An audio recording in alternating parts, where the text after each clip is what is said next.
What is up, everybody? Welcome back to another edition of Let the Record Show, and this time we're talking about Bellator Dublin / Bellator 240 coming up this weekend in the 3 Arena Dublin. If you haven't seen this show before, I basically go through the card, look who's on the card, look at their records, and just have a quick look at it like that. There'll be no analysis here, no breakdown, no talk about drama or no talk about matchups or anything like that. Purely the actual fight card itself, the actual records of the fighters themselves. So let's just get straight into it here. And the first thing we always do here is the Wikipedia test. And now for this card, not the best in the world. We have Charlie Ward, Aaron Chalmers with a Wikipedia page. We've Bryn Primus and Beck Rawlings there, and we've Paul Redmond and Georgie Carcanian, and that's it. So, look, there are lots of good fighters in this card. How does Ricky Banda not have a Wikipedia page? But anyway, yeah, this one definitely doesn't pass the Wikipedia test. But look, that's what we have anyway. So, I think what's wise to do here before we get into the whole breakdown and everything is look at the actual card itself, because there's, when we talk about Bellator, there's a lot of confusion at times. We talked about it on the podcast this week. Bellator has said the fight is here and it's actually here, and it tends to get a bit odd with Bellator, so this might change as the fight week goes on, but this is what they sent out. This is what I got in an email from Bellator. So I think first things first, let's just look at the card, read it down, and then we can go through it. So the main card, obviously there's 3 fights on the main card starting at 10 p.m. GMT and 5 p.m. ET. It's on Channel 5 in the UK and Virgin Media in Ireland. I've asked which Virgin Media channel it's on. Haven't got a reply to that yet, so maybe it'll actually be up on Sky by the time this comes out. So if you haven't heard or it isn't up yet, check out my Twitter anyway, so I'll tweet it out there. So main event, obviously, Liam McCourt versus Judith Ruiz. Co-main event, Charlie Ward versus Kyle Quartz. And then the opening bout on the main card is Aaron Chalmers versus Austin Klim. Then on the 240 portion of the card, which will be broadcast on tape delay at 3 a.m. GMT, 10 p.m. ET. If you're in the arena, the Bryn Primus Chris Bungard fight will be just before Aaron Chalmers Austin Klim, so there's no need to worry about it if you're in the arena. But if you're anywhere else, unfortunately you'll have to wait. And at that the top portion as well is on the Bellator app if you're outside of Ireland. So in this portion of the card, Bryn Primus, or is it Primus? I don't know. is main eventing this. In the co-main event, Kiefer Crosby versus Iamek Furtado, Beck Rawlings versus Elena Kalindu, Ricky Bandejas versus Franz Malambo, and Oliver Inkamp versus Lou Long. Then on the prelim card, it'll be live and free for everyone on the Bellator MMA YouTube channel, and I presume on the app as well. 11:30 a.m. ET, 4:30 p.m. GMT, so our time here in Ireland and the UK. And the top of that, Elias Buliad versus Diego Freches, Richard Kiley versus George Hardwick, Paul Redmond versus Georgie Carcanian, Philip Malpeter versus Daniel Crawford, Asel Adujo versus Constantine Blanchia. I'm bad at reading, if anyone has realised. Richie Smullen versus Albert Diaz, Will Fleury versus Justin Moore, Matthias Piscars versus Chris Duncan, Dylan Logan versus Callum Murray, Blaine O'Driscoll versus Izubar Buarsa, Kieran Clark versus Jamie Falding, and Danny Nealon versus Kira Pacheco. So we have lots of fights. We have lots and lots and lots of fights here on Bellator Dublin. So let's get straight into them as the storm blows outside. I'm sure you'll be able to hear that. But look, if you've watched this before, listened to this before, you know what we're going to do. We're going to just get into the records and look straight at them. And let's look at the very top fight first, and we'll go down through them. I'm not going to look at every fight in depth here, because we'll be here for about 6 weeks if I did that. We're going to look at the main event first. So Liam McCourt versus Judith Ruiz is the first one. Up 3-1 Liam McCourt against Judith Ruiz, 6-4. It's at 145 pounds, 3 5-minute rounds, so not the usual 5-minute rounds that you might see for UFC main events. So Liam McCourt 3-1. Let's have a look at Liam McCourt first. She's headlining the card, obviously fighting She's fighting out of SBG in Charlestown from Northern Ireland. I know she trains up in the north, well, a lot of jiu-jitsu, and started off her career up there. So Leah, 5'8", obviously fighting at the 145 pounds division with a 72 inch reach, and under head coach Owen Roddy. So if you're outside of Ireland, you might not know SBG Charlestown. That's Owen Roddy's gym. So she's fighting under Owen Roddy. So her record, obviously very a new fighter to the scene, made her debut back in 2017, but she had a very good amateur career, which I'm sure we'll see in a second. So in her last fight, she entered it at 2-1 and beat Kerry Hughes at Bellator 227 by rear naked choke in round 1. Her fight before that, she beat 2-6 Hatis Orzuk via doctor stoppage after round 1. And then in her second fight, which was at Cage Warriors, she won as well against a pro debuting fighter. And in her own pro debut, she fought a fellow judoka and ended up losing that as well. So, you know, for a main event fighter, it's a very, very inexperienced fighter here fighting in the main event. I know, you know, Leah McCourt is someone they've been pushing, someone who they think is a very, very top fighter, and she could get that way, or a very good prospect even, and she could become a very, very top fighter. But at the moment, this is a really big spot for her. So, and I think the record shows that. But in her amateur record, I think this is where a lot of that kind of betting comes from. She fought and won in the IMF World Championships back in 2016. And look at all these fights she's won. Lost to, obviously, Aoife Murphy back in 2014. But I said she's new to the pro scene. She is, but she's been fighting since 2014 on the amateur scene. And she has lots of experience there. So, as I mentioned, 3 wins and 1 loss. And how did they come? Her wins came 1 TKO, 1 submission, 1 decision, and her 1 loss came via TKO. So, you know, well spread around there, I think. Let's look at Judith Ruiz next, 6-4. Obviously, as we mentioned, fighting out of Germany. Under Budo Keller, 5'5", so a lot smaller than Leah McCourt, and no reach apparently, so maybe Bellator can get that before the end of the week so we can see it. In her last fight, she fought someone who was 3-3, before that 1-0, and before that lost to her opponent who was 9-2. So, you know, we talk about experience all the time. Her last big experience fighter, she lost to her. Before that, she lost to Katrina Albinus, who was 2-4, and in 1-1 before that, lost to Melinda Fabian, a fight which is actually up on Wikipedia. Melinda Fabian was in The Ultimate Fighter, so that was a very, very, sorry, I said she lost, I think that she won against Melinda Fabian, so that's a very, very good win. You know, if you're compared the wins between her and Leah, I think that's probably the best win for either of them there, and we see her other wins and losses there. So, like, looking at both of their records, this is, I don't think this main event is here on quality itself per se of the fighters right now.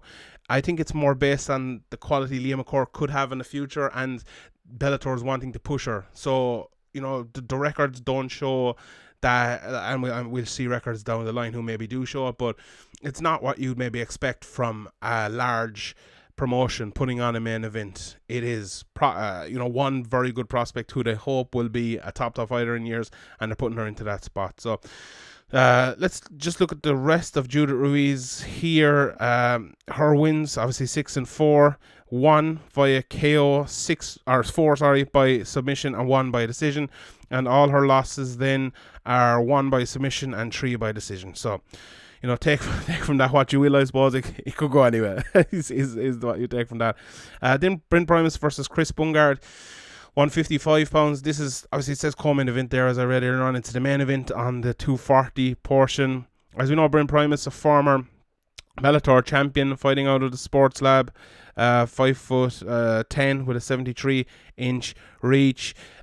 His last few fights, obviously fought Tim Wilde over in Bellator Birmingham, so used to travelling over to this side of the world to fight. Lost to Michael Chandler before that after beating Michael Chandler. So, you know, when you beat Michael Chandler, who entered the fight at 16-3, and you're 7-0, that's a really, really good win. And his fights before that, it's an interesting thing here, rather than looking at the names, let's look at the years. So his first fight 2010, second fight 2012, third fight 2013, fourth fight 2013 as well, fourth fight 2014, next fight 2015, 2016, 2017, 2018, 2019, 2020. He only really has one fight a year. So this is his 10th fight, and he debuted 10 years ago. So that is not much for Brent Primus in those 10 years, and it's interesting to see how he gets on here. Right, let's look at how the wins came. 2 by a KO TKO, 5 by submission, and 3 by decision. And he's one lost in came by decision as well. So obviously Brent Primus, we know, is a good wrestler on the ground as well. He's well able to finish people. And then Chris Bungard, his record 15-5, fighting out of Scottish Hit Squad. Also as well, while I'm here now, before I say any more, if there's anything wrong here, blame Topology. don't blame me.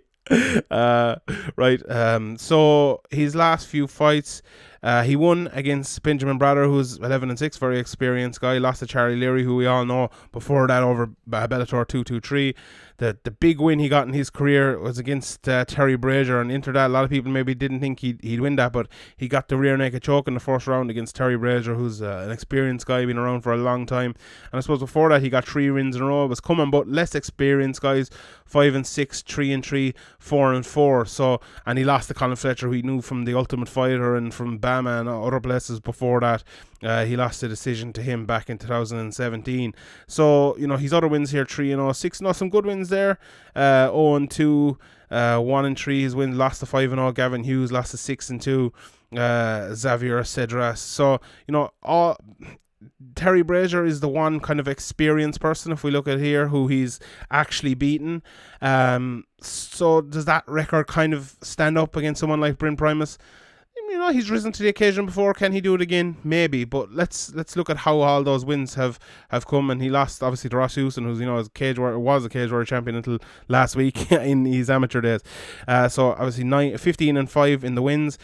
How did they come? 5 by KO TKO, 8 by submission, and 2 by decision. And his losses, 2 by submission and 3 by decision. Right. The Austin Klim, Aaron Chalmers fight. Let me just have a quick look at Austin Klim, because I think we know Aaron Chalmers by now, 155 pounds. Obviously, Aaron Chalmers from Geordie Shore. There's no height, no reach there, but his last few fights, when we're talking about Aaron Chalmers, we always like to talk about the opponent and who they have fought and their record. So in his last fight, he beat Caleb Collins, who entered the fight at 0-1. His other fight before that, he beat someone, Frank Byers, who was 2-0, and he lost to Kevin Brown Jr., who was 2-5 before that, beating Brandon Gator, who was 1-0, and he had, amateur career, not pretty good amateur career there, lots of wins on the amateur career, and his wins came via, let's just have a look here, all by submission. So, and his losses, 1 knockout as well. So look, that's his record there. I suppose it's not someone who is beating guys who are 0-48 or anything like that. He has wins against guys around his same level, and I suppose Aaron Chalmers around his level as well. So let's see how that goes. And as we know, Chalmers 5-1. That's going to be at 155 pounds. Right, we'll have a look at 1 or 2 more. Actually, we'll come back to the Kiefer Crosby and Paul Redmond fight. So let's take a quick just look down through the rest of the card first. Phil Malpeter versus Daniel Crawford. Probably, arguably, maybe apart from the Redmond fight, the fight with the people with the most experience. Phil Malpeter 10-6. Daniel Crawford 10-3 at 155 pounds. That's a very interesting fight. I think a lot of people in the Irish MMA scene really like Philip Malpeter and like what he's done over the years, and he's always been an exciting fighter, and Daniel Crawford a very good fighter as well. So Carl Moore versus Andros Arjanauskas. I believe Arnus is fighting out of London, so that's he's in a good camp over there, so that's going to be a tough fight as well for Carl Moore at 205 pounds. Carl Moore has fought at heavyweight before, the former Cage Warriors light heavyweight champion, so that's a big fight for him. Lewis Long, Oliver Inkamp, another high quality fight at 170 pounds. Lewis Long 17-5, Oliver Inkamp 8-2. Will Flory 6-2 at 185 pounds, fights Justin Moore, who fought Charlie Ward recently. Will Flory coming off of a loss to Norbert Navini, so a big fight coming back here for Will. Richie Smullen, who fought in the Ultimate Fighter at 145 pounds, he's 5-1-1, fighting Ranjit Barria 3-1. Blaine O'Driscoll fighting Uzibar Barusu, 7-1. Uzibar versus Blaine, 7-3. Danny Nyland, who made her pro debut on the last Bellator card, fights Kira Pacheco, who's 4-1 and 115 pounds. Ilias Bouliad, the kickboxer, I believe training in SBG at 1-0, fights Diego Freches at 145 pounds. Dylan Logan, he doesn't fight Tom Mears. He fights, let's go back here and look at exactly who he's fighting again. Oh no, wrong one, hold on. This one, he is fighting Callum Murray. So we talked about it on the podcast, Tom Mears is out of that fight, so Dylan Logan is fighting Callum Murray, who's 4-2. Then Kieran Clark fights Jamie Falding. Constantine Blanchia fighting out of Team Rhino, making his pro debut, fights Azil Aduju. Charlie Ward, who's actually the co-main event of the card, fights Kyle Quartz, which we look at a little bit more in a second. Let me just read the rest of these here. Beck Rawlings, as we know, a UFC veteran, BKB veteran, is fighting on this card as well, 7-9 against Elena Kalindu, 7-3. Ricky Bandejas, Franz Malambo, I'll take an extra look at that in a second as well. Richard Kiley versus George Hardwick. Richard Kiley, 3-2, obviously fought MVP in his last fight, fights at 170 pounds against the 4-1 Hardwick. And then Chris Duncan versus Matthias Pizrock, 5-0 Chris Duncan, 155 pounds versus 14-5 Matthias. So there's 4 fights there I want to have a look at. Let's first look at Charlie Ward's fight, and then we'll go down to Ricky Bandejas' fight. Don't let me forget it, everyone. Listen, I'm going all over the place here. But anyway, as we know, Charlie Ward fighting out of SBG, 5'11". His last few fights, he lost a close decision against Pietro Panini over in Bellator London. Before that, the aforementioned Justin Moore, who's on this card against Will Fleury, he beat him. In 4 fights in a row he won since signing for Bellator. So beat John Redmond in that fight, who now trains at SPG, funnily enough. Then he beat Martin Hudson, who's 4-4, Jamie Stevenson 4-2, and Justin Moore, as I mentioned earlier, 7-3. So, you know, improving all of those fights and getting to where he needs to get to. Obviously lost that one against 8-1-1 Pedro Panini in a close fight. After being in the UFC and losing 2 fights there, fought Joe Carvalho in that very unfortunate fight, obviously back in the day as well, and lost to John Phillips, who also trains at SPG now. So look at his wins here: 5 by KO, none by submission, 2 by decision, and his losses: 3 by KO, 1 by decision. So let's have a quick look at his opponent while we're here. I'll get him here. Kyle Kurtz. Maybe this guy is flying under the radar a little bit coming into this fight at 10-7. Fighting out of, he's no affiliation, so I don't know where he fights out of. He's born in Missouri anyway, so he's an American coming in here. His last fight, he beat Frank Cortez, who's 2-2. He entered the fight at 9-7, so not much experience there. 2-1 he beat before that, and he's entered the fight at 8-7. And maybe this is why, because he lost to 10-4 Manny Moraz and 9-2 Chris Harrison. His fights before that beat Chauncey Foxworth, who's 7-4. Lost a couple of fights to experienced guys as well. Before that, lost to Bobby Volker, who we know has been around for a long time. Beat Adam Celador, who was on The Ultimate Fighter, who we know who got most famous, I suppose, for getting knocked out by beat Adam Celador twice, who's most famous for getting knocked out by Uriah Hall. So his wins and his losses, this is how they came. His wins: 3 by KO, 7 by submission, and his losses: 5 by KO, 1 by submission, 5 by decision. So I'm sure Charlie Ward will be gone there looking for the knockout.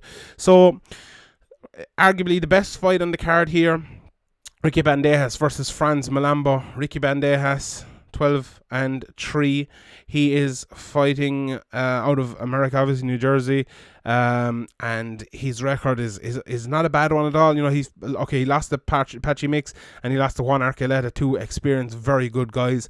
But he beat Amit Karelchi in his last fight, who entered 8-3, and most famously he beat James Gallagher, knocked him out in the first round with that sweet chin music, Shawn Michaels type kick in that fight. So ever since then he's been very, very well known. Former CFFC champion, I believe, as well. So, you know, beat someone who's 29-12. That's, for your 10th fight, that's a very, very good win there.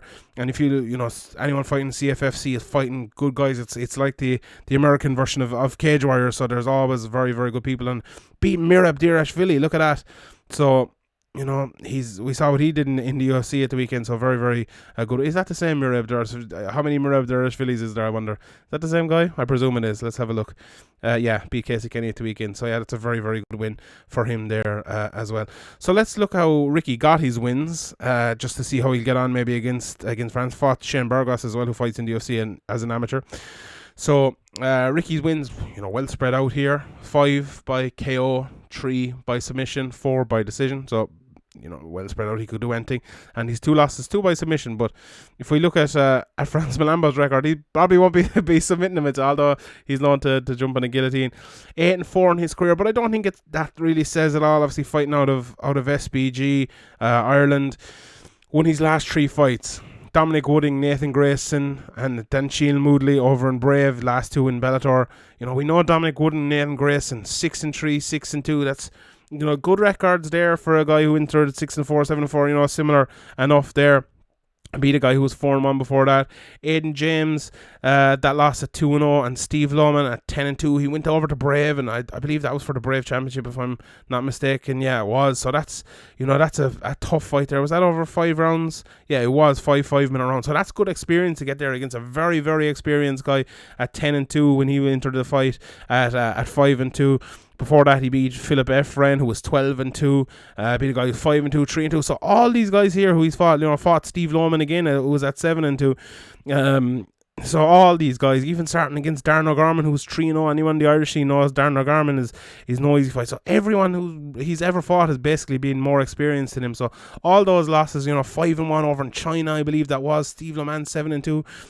Steve Lohman again. Aidan James maybe 2-0, but he's a good fighter as well. All those losses are maybe explainable for France. So we anyone the Irish scene I think knows, and him an amateur as well, absolutely fantastic. Fought my boy Valdrum Lubashani, who's making his comeback here soon as well. So his wins, France, obviously he's 8-4 as I mentioned. His wins 4 by KO, 3 by submission, 1 by decision, and his losses 1 KO, 1 submission, 1 decision.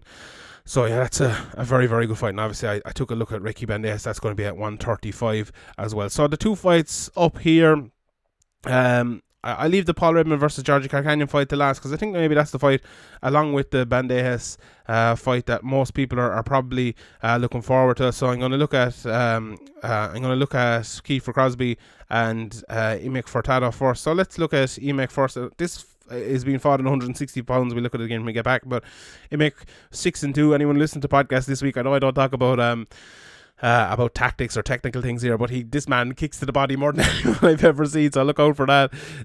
His last few fights, he lost to Carlos Eduardo 10-2-1. I wasn't able to find that fight, but I was talking to Andy Stevenson this morning. He said he was winning the fight until he managed to get himself into the triangle somewhere, so interesting to see that. An experienced guy too. Before that, he beat a 7-4 guy, a 5-2 guy, a 44-17-1 guy. So again, a lot of experience there in the guys who he has beaten 4-0 as well in his third fight. 13-12 in his third fight. That's, or 14-12, 14-13. I can't read. In his third fight, that's 4-0 in his second fight. So this guy is no mug. We talk a lot about the Irish guys maybe getting easier fights here, but this is an experienced guy who Kiefer Crosby is fighting here with lots of good wins. His wins have come 3 by KO and 3 by decision. And these losses 2 by submission. So I wonder, will Kiefer be looking maybe for the submission there? He's 8 fights. Kiefer has 8 fights as well. So Kiefer 7-1 in his career, fighting out of SPG, obviously, as we know.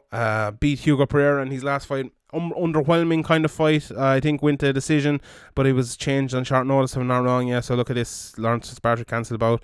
Before that, he fought Mike Jackson and lost by a disqualification. He's only lost, I think most people don't think that was really a loss. Before that, lost to Daniel Olenicek, who was 3-2-1 when he's 5-2. Maybe not the best in the world. Before that, beat someone who's 7-3. Beat Josh Plant in that unbelievable fight, and then in his opening 3 fights, he beat Keith McCabe, who everyone knows in the local scene, and 2 other people making their pro debut. So he has a couple of good wins there. Definitely Kiefer has, but I think maybe people mightn't recognise it, but I think this is this is a relatively tough fight for Kiefer, and if he wins this, it'll be a very good win. Obviously, lots of amateur fights as well. Keith McCabe, everyone remembers that Io Daly fight back at Cage Warriors in the amateurs, very, very good, and people in the local scene will definitely remember that. His wins, 3 by KO, 2 by submission, and 2 by decision, and his losses, 1 by DQ, obviously there. So the fight, I know a lot of people have been wanting to maybe see higher up the card. It says main card here, even though it's not. Oh yeah, the Kiefer as well, 160 pounds. Paul Redmond versus Georgie Carcanian, a real top quality fight here. To be honest, I think it is the best fight on the card. Let's look at Paul Redmond's record first. 15-7, been around for a long time, obviously fighting out of Team Rhino, as everyone knows. What is this there? Oh, 23rd February. I thought that was his birthday for a second. But, Paul Redmond the last few years have been a bit tough for him. He's had that bad loss over at KSW where he broke his nose. And he was out for, close to, 9 months or something like that. And then he had a couple of injuries. The Brandon Gertz fight was cancelled. The Ryan Scope fight was supposed to happen here, and Georgia Carcanian has stepped in. So before that, he'd beaten Charlie Leary, a very, very good win there. Charlie Leary 15-9-1. Beat Sergio de Jesus Santos 4-6, not the best record in the world at that fight in Bellator. Before that, he beat Lucas Shuliaki, whose name I pronounced perfectly there, and Rob Sinclair as well in KSW and Bama. Paul Redmond has fought all around the place. That Norman Park fight, a hotly contested fight. Norman Park 22-5-1, a very good fight. A lot of people thought it was even a draw if I remember correctly, so a very close fight. Beat Chris Stringer before that, and in his UFC run, fighting at 145 pounds, killed himself to get down to fight Mirsad Bektic, and still went to a decision with Mirsad and lost to Robert Whiteford there. And I remember talking to Paul Redmond after that, and he said 145 pounds, he couldn't take the same point, so back up to 155 pounds, and we see what he did before that. Before that, really good run in Cage Warriors, beat Alexis Savidius, who was 8-1, beat Damian Brown, who fought in the UFC, 10-5. Last year to Matthias, who was 10-2. Mark Allen 7-2. Alexi Roberts beat him 9-3. Ryan Roddy 5-0, 6-1. Lou Long, who's on this card as well. So lots of good wins there, and a couple of losses earlier in his career as well. Beat Philip Mapeter, who's on the card as well. So lots of guys who's on the card. Beat Artem Lobov in his amateur days as well. So some very, very good wins there for Paul Redmond. A few losses as well. And we look how he got him. His wins, 5 by a KO, 5 by submission even, and 5 by decision. So all going in a row there. Obviously his submissions, everyone knows Paul Redmond, his toe hold he's known for. And his losses, 3 by KO, 2 by submission, and 2 by decision. So, obviously we know Redser's been around for a long time, and he's seen it all. Another man who's been around for a long time and seen it all is Georgie Carcanian, 28-10-1 in his career, and that picture kind of tells it all there. That's the sort of fighter he is, fighting out of Riverside, California, Millennia MMA. So let's look at his record and the fights he's had recently. Obviously 2 losses in his last 2 fights against AJ McKee and Emmanuel Sanchez. Absolutely no shame in that. AJ McKee 14-0, in my opinion the best prospect in the world of MMA right now. Emmanuel Sanchez 17-4. He fought in the ACB before that, beating a guy with this big record there, 26-4-1, losing to Henry Corrales before that, and been beating Daniel Pineda, who we know in Bellator as well, a very, very good fighter. Lost to Emmanuel Sanchez again before that. Beat Kirill, who's 7-3. Beat Bubba Jenkins, who was at the time, I think that he beat Bubba Jenkins twice, didn't he? Yeah. So, everyone thought Bubba Jenkins was the next coming there, but he beat him. He gave him his first pro loss, I believe, or no, was it his second pro loss? But he beat him when he was 8-1. He beat him again at 11-2. Fought Pat Curran, Daniel Weichel, went to the decision with both of them and lost to Richkin. But look at this, beat Lance Palmer, who went on to be a World Series of Fighting champion, if I'm not mistaken. Beat Din Thomas, who we know have been around for a long time. Look at the records of all these guys: 14-4, 26-8, 17-9-1, 17-4. I know, okay, 1-1, but all those guys, lots and lots and lots of experience there. Any other names stick out here? Fought Patricio Pitbull back in the day as well. Fought Joe Warren. Basically fought the who's who in Bellator down through the years, and has been fighting for a long time. When did he make his pro debut? 2006, so 14 years he's been fighting. It'll be interesting to see his wins and losses. Wins 7 by KO, 14 by submission, 7 by decision. So if this goes to the ground, it should be interesting there. There'll be lots of submissions flying around. And he's lost his 3 by KO, never been submitted, and 1 by decision. Right. That's it. Maybe I'll take a quick run through the card again. This has gone on for about 87 hours, but anyway, let's do that. Maybe we'll do it here all together, where we can see the actual card in the right lineup. So Liam McCourt in the main event against Judith Reeves, with Charlie Ward fighting in the co-main event, and Aaron Chalmers on that as well in the main card. Bryn Primus, Chris Bungard in the main event of the 240 portion of the card, and then we have Kiefer Crosby's fight. We have Beck Rollins on the card, Franz Malambo, Ricky Bandejas, Oliver Inkamp, Blue Long, very good fight as well. Then on the undercard, Elias Boulia, Diego Freitas, Richard Kiley, George Hardwick, and all the way down here, Paul Redmond versus Georgia Calcanyan. And I think what I just read out kind of shows why people were mad at this being that far down. It really has no business that far down. Philip Malpeter, Daniel Crawford. We have Richie Smullen fighting here. Will Fleury, Justin Moore, Dylan Logan, Blaine O'Driscoll, Kieran Clark, all the SPG up-and-comers, with Danny Nyland fighting there as well. Right, everybody. That's it from me. Thank you very much. I'll be up at the event on Thursday at the media day, Friday at the weigh-ins, and Saturday at the event itself. If you're there at any of them, come up, say hello, subscribe for patreon.com/SevereMMA podcast, and subscribe to the YouTube as well. The button down below, click for notifications and all that. You know what to do. Enjoy the fights this weekend. Might see you around, and I'll see you next time. Good luck.